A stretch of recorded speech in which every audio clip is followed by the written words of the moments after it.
I'm always suspicious of any establishment that has the word quality in its name. But actually, it was really good. It's Thursday, and I'm just about to be picked up at the hotel, go down to the seaplane, and fly from Sola in Stavanger back up to Bergen, where I am collecting Clara from Bergen, the main Bergen airport. I'll be parking the seaplane down on the dock in Sandviken in Bergen, and then getting up to the airport to meet her. Her flight arrives very late tonight. But yeah, as a parent, knowing that my 6-year-old daughter is traveling unaccompanied on a commercial airline is a nerve-wracking moment, but also very excited. She is over the moon excited. She just can't contain herself with excitement. I hope this is as enjoyable as she hopes it's going to be. And I'm very, very impressed with how cool Anne-Marie, her mum, is being about letting her fly on her own, age 6. And like she said to me on the phone this morning, she said, it's okay for you. I'm the one that's going to say goodbye to her at the airport. You're the one going to be saying hello to her at the airport. Well, that's a fair point, actually. So yeah, flying the seaplane, India Kilo Oscar, from Stavanger back to Bergen today. Beautiful conditions, a little bit of orographic cloud in Bergen, and but I think it's going to be a stunning flight. We've got a slight headwind from the north, but hey, just means we get to enjoy more time in the air. I want to start that camera. Will you let me climb out and start that camera? Yeah, I can. Sorry, or is that too much of a pain in the arse? No, it's okay. I can. The silly things we do for YouTube. Yeah. I'm Charlie Lamdin. Welcome to another episode of my personal video diary, where I log my efforts towards one day, hopefully, flying my family around the world in a seaplane. Between the highwaves on the sea, waiting for something to get to me. I wasn't sure what I was hoping for. In this video, I do my first solo flight in this new to me shared 1959 Cessna 180 seaplane. But first I have to fly it back to Bergen with my friend and commercial seaplane pilot Daniel, if it ever takes off.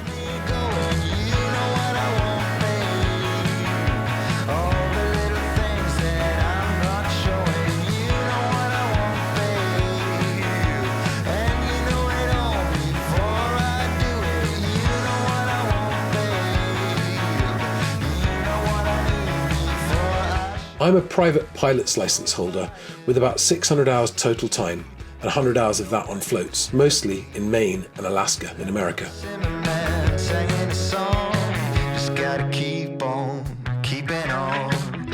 Before I feel ready to fly my family around the world in a seaplane, I need to build far more experience. That's why I jumped at the rare chance to buy a share in this Europe-based seaplane.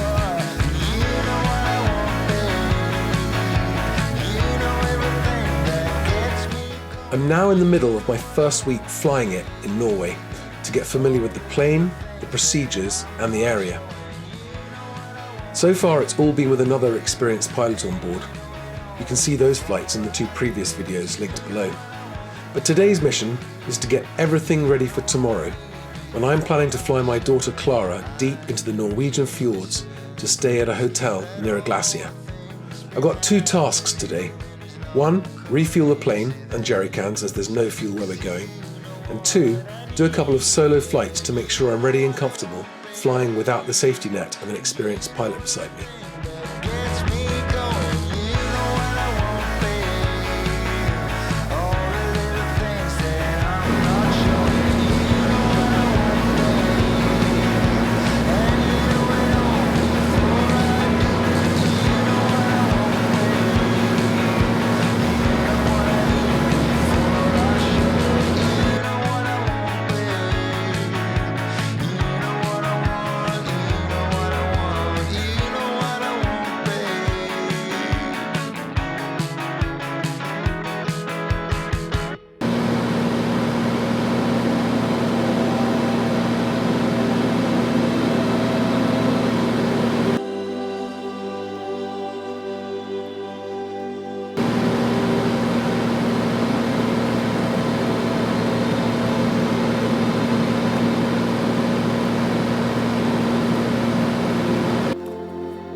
When the wind is from the north, the approach into the seaplane base in Bergen involves flying low over the city.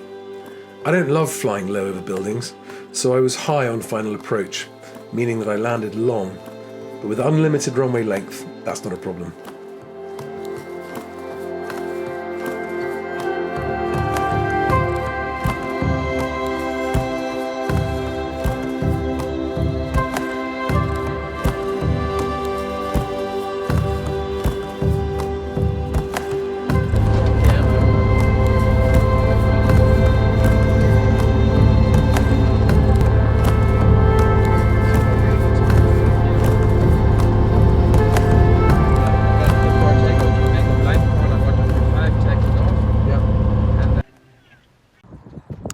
So, just landed in Sandviken. I've dropped off Daniel because he is taking some passengers out in the 206.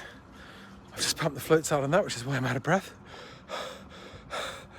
And when he's gone, I'm then doing my first ever solo flight in Nikko, which I'm ready for. And it's just a very short one.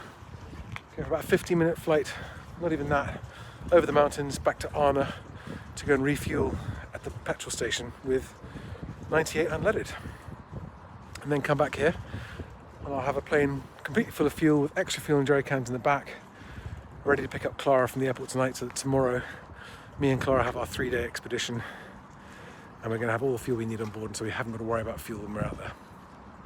That's the plan anyway. But as the last few days have taught me, there's no point having a plan when you're flying seaplanes.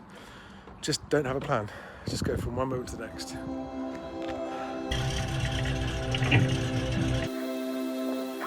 Let's see how it goes. I'm nervous.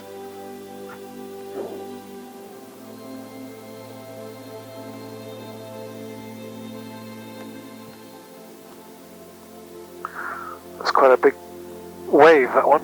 Don't want one of those when I'm taking off. Okay, 2,000 foot ceiling to stay outside controlled airspace. Those are big waves. I don't know where they've come from. Not what I need.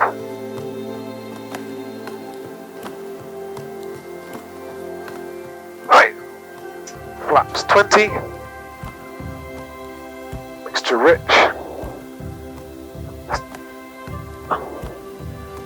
You need to be a bloody weightlifter to lift the water runners up.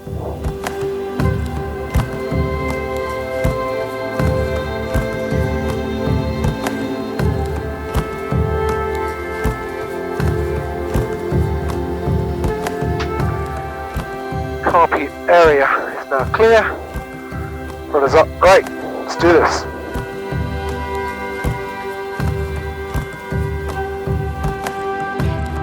This is my first solo flight in this plane, and I'm very nervous, which I always am the first time I fly a new machine with no one else on board. It's a short 10-minute flight across to another fjord to get fuel from somewhere I landed a few days ago, so I am at least familiar with it.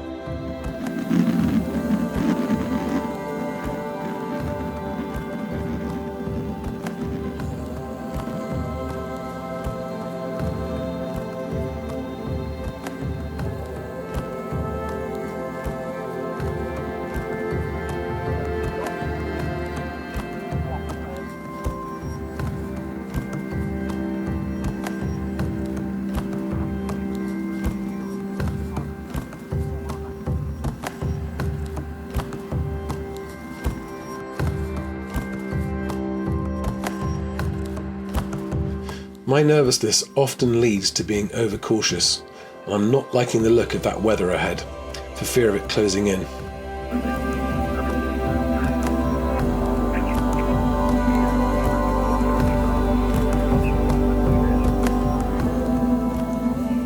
know what?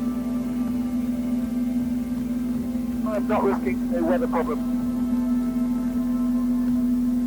I decided to divert back to the base at Bergen and my first solo approach and landing.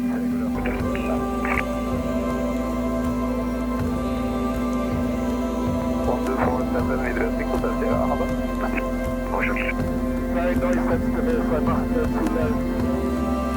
It's now 2800.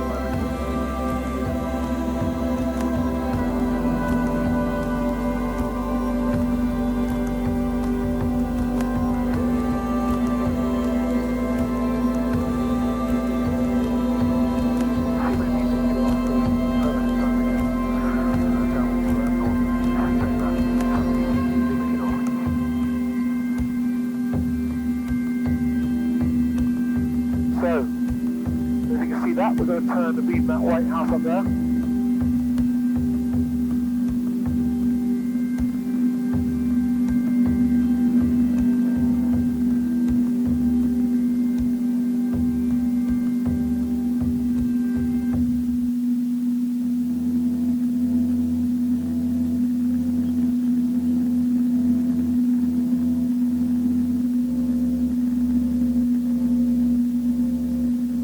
Okay. Half heat. Right now. Find the approach. Full flat.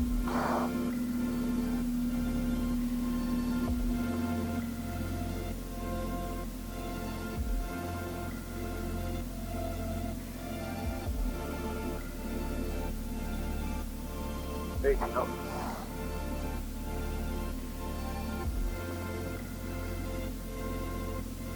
I spice away from the water under the beam.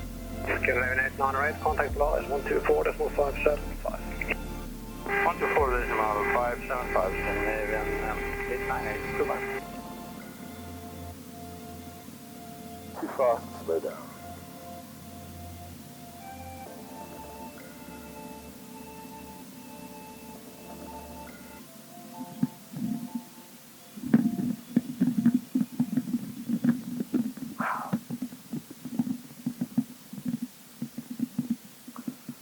Oh well, that was still, water rudder's down, that was still a successful solo flight. I just didn't want to, I could have got into Arna for refueling, but there was a real chance that that weather coming in would have meant I couldn't get out. I just didn't want to be in a poor, mountains, poor visibility, unfamiliar. Don't go.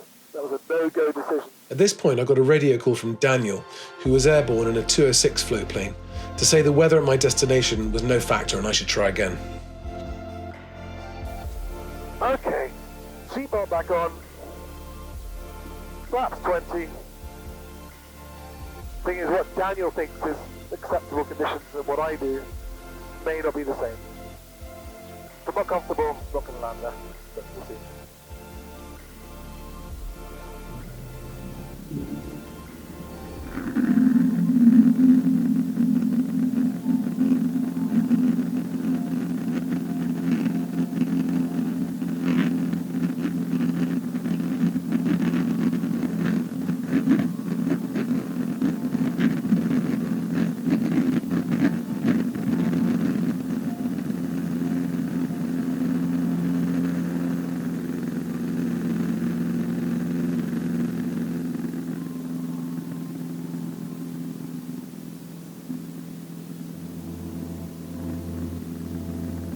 Knots, flaps 10.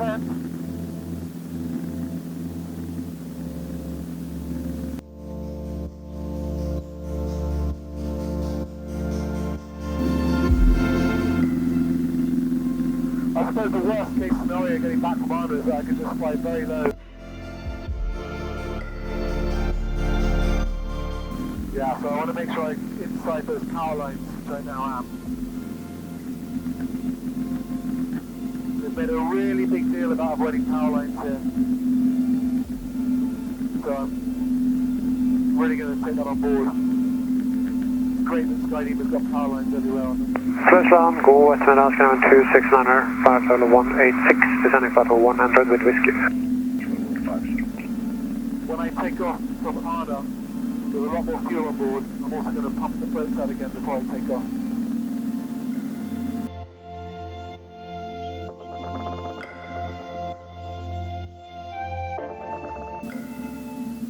Can't see very well because there's terrain there. Slow it down.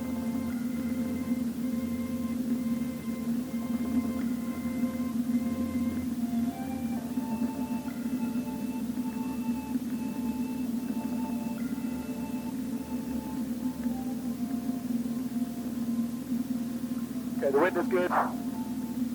No traffic on the water, there's no waves, no debris.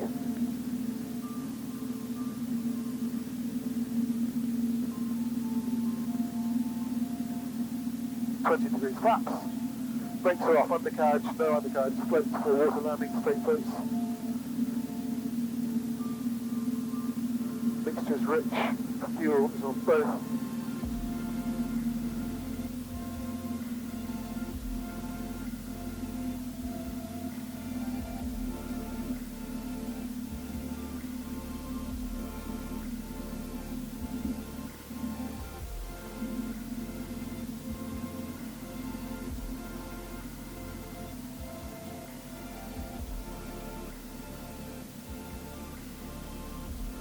Reds, greens, blues.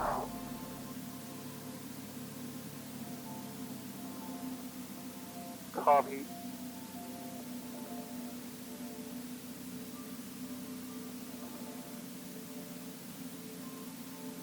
And throttle forward.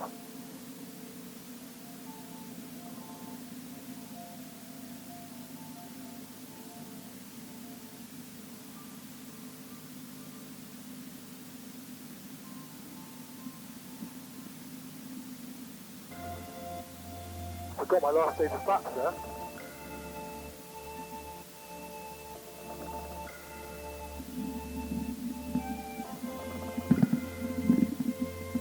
Sweet landing though.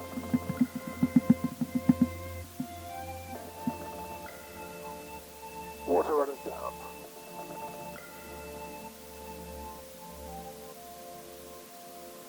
Happy with that. Okay. Now let's see if I can get out of here. And then that canvas just died.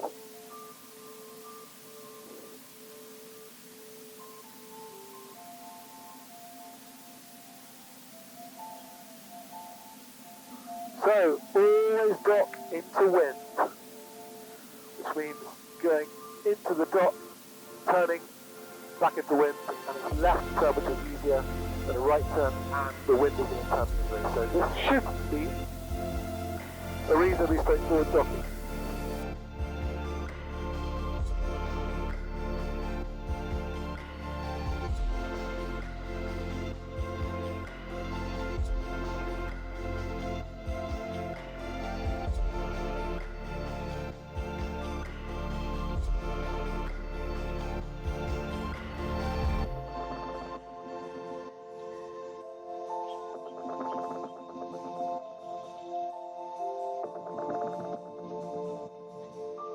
I was quite pleased with this first solo docking attempt, even though it was a little challenging with the tight space.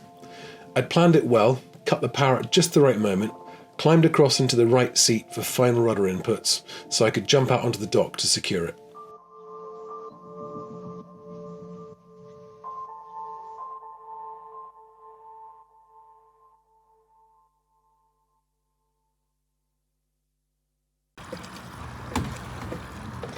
This is something I haven't seen before, but if I feel level gets too high in there, it automatically stops any more coming out, so it never overflows, which is clever. Means you haven't got to hold this 20-gallon thing. You can just rest it on there. A cool seaplane fueling filter. It's got chamois leather in there. It also filters out any water in the fuel, as well as debris. How cool is that? Hey Daniel, I started up and I'm taxiing, ready for takeoff, but I think number 6 cylinder isn't firing at all. It's got no EGT or CHT. It's got a little bit like... My nerves were getting the better of me again. I was over-worrying about the engine monitor, so I called Daniel for reassurance using the Bose Bluetooth connection to my phone. I stayed on the line to him until I'd successfully taken off. There's not much he could have done if I had had a problem, but I felt better talking to him, so he'd be able to send help immediately if anything did go wrong. I mean, I suppose I can do a takeoff run, but I'm very hard, 300 litres on board of fuel.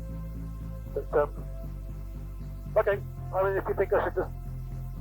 Well, why don't I try it? I'm happy to try the takeoff run, and just if it doesn't feel right, I'll reject the takeoff. Okay, let's go and takeoff run.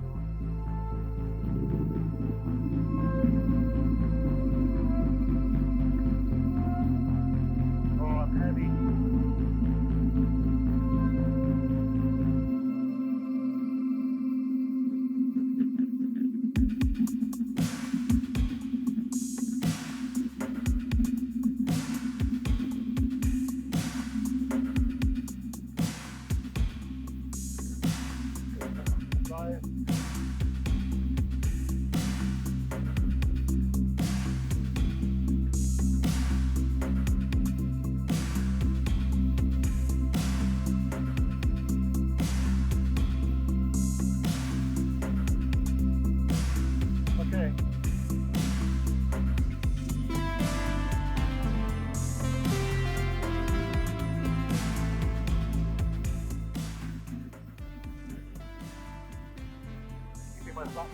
Okay. All right, Daniel. See you shortly. Okay. Bye.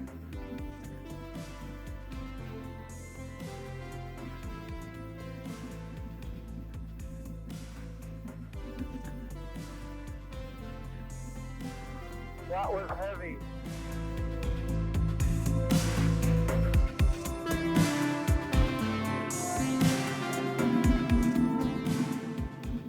Alpha, can I have traffic inside? Copy that.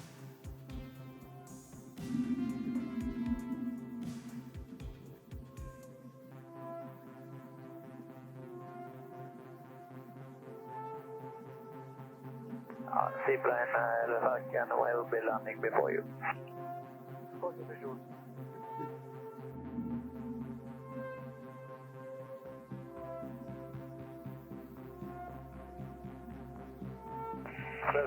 Radar city with 940.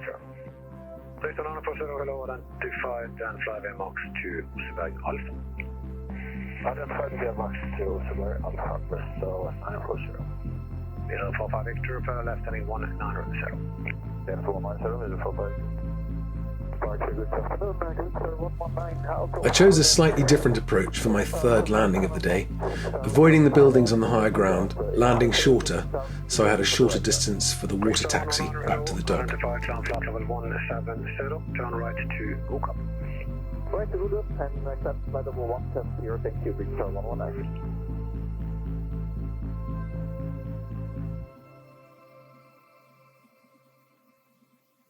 Red, green, blue. Runs up.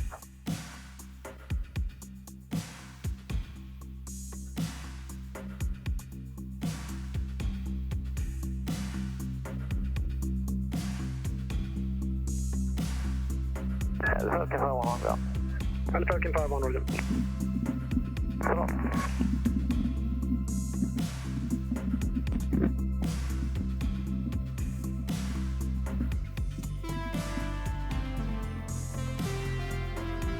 So, mission accomplished.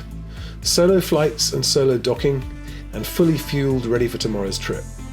Now I just have to dock the plane, check into my hotel, then head up to the airport to collect Clara, who's flying in unaccompanied from Gatwick. It makes a big difference having help on the dock.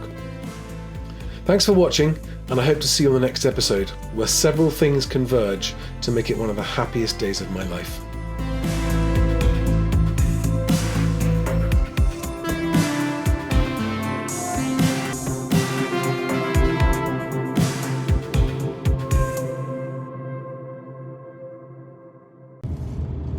I'm driving the Scandinavian Seaplanes minibus from the back in Bergen now, driving it up from the seaplane base up to the hotel where me and Clara are staying tonight. I'm picking Clara up in the minibus. It's got a seaplane on it. Doesn't get any cooler than that, does it?